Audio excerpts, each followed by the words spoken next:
Madurai district court போயிருந்தேன். காலையில் கவன்னு பசிச்சு. கோர்ட்டுக்கு ஆப்போசிட்டில் பார்த்தா இந்த கூழு கடைங்க. காலையில் அண்ணன் வாசத்தளிச்சு வச்சுருந்தாப்புல. கூழுக்கு வெஞ்சனம் கொடுக்குறாங்க. மதுரையில் வெஞ்சனத்தை வச்சுருக்காப்புல. பச்சை மிளகா காரசாரமாக மாங்காய் அப்படியே கண்ணுக்கு கவர்ச்சியாக வெட்டி போட்டிருந்தார். இங்கிட்டு பார்க்குறேன் நெல்லிக்காய் இப்படி சைடிஷ்னால் எங்கேயுமே பார்த்ததில்ல. வெங்காயத்தை ஒரு தட்டில் வெட்டி குமிச்சு விட்ருக்காப்புல. வேணுங்கிறேன் திண்டுக்குங்கடா அப்படின்னு.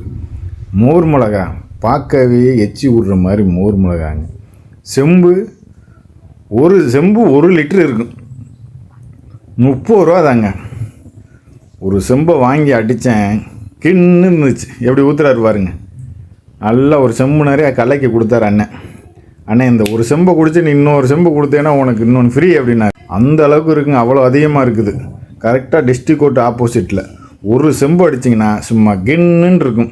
அடுத்தோட மதுரை பக்கம் போனீங்கன்னா அதை ட்ரை பண்ணி பாருங்கள். சூப்பராக இருக்கும்.